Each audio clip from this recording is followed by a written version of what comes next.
Hi.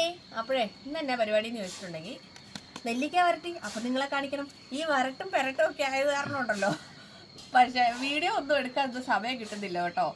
Video എടുത്തോണ്ടിരുന്ന ഒരു പരിപാടി നടക്കില്ലാത്ത കാരണം ആ വീഡിയോ എടുക്കാത്ത. അപ്പം നെല്ലിക്ക വരട്ടി ആണെങ്കിൽ ഒത്തിരി പേർക്ക് ഒത്തിരി ഇഷ്ടമായത് കൊണ്ട് ഇപ്പോഴും ഒത്തിരി കൊണ്ടുപോകാനുണ്ട്, കൊടുത്തു വിടാനുണ്ട്. അപ്പം എനിക്കും മടുത്തു. അപ്പോൾ ഇച്ചിരി എനർജിക്ക് ലേശം നെല്ലിക്ക വരട്ടിയൊക്കെ കഴിക്കാൻ. നെല്ലിക്ക വരട്ടിയുടെ ടെക്സ്ചർ നിങ്ങളെ കാണിച്ചു തരാം.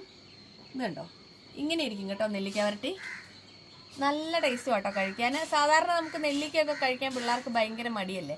അപ്പം നെല്ലിക്ക വരട്ടി നമുക്ക്, അപ്പോൾ പിള്ളേരൊക്കെ ആണെങ്കിലും കഴിക്കും കേട്ടോ. ആർക്കും അങ്ങനെ വേറെ നെല്ലിക്കയുടെ ഒരു ആ കമർപ്പ് കാര്യങ്ങളൊന്നുമില്ല.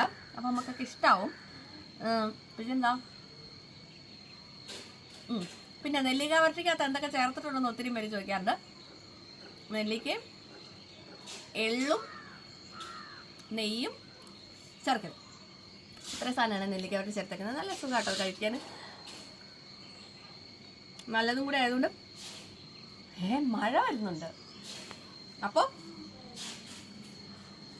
ഇത് 500ന്റെ നെല്ലിക്ക വരട്ടി, ഇത് 250യുടെ നെല്ലിക്ക വരട്ടിയാണ്. വേണ്ടവർ വാട്സപ്പ് ചെയ്തോട്ടോ, ഞാൻ അയക്കാവേ. ബൈ.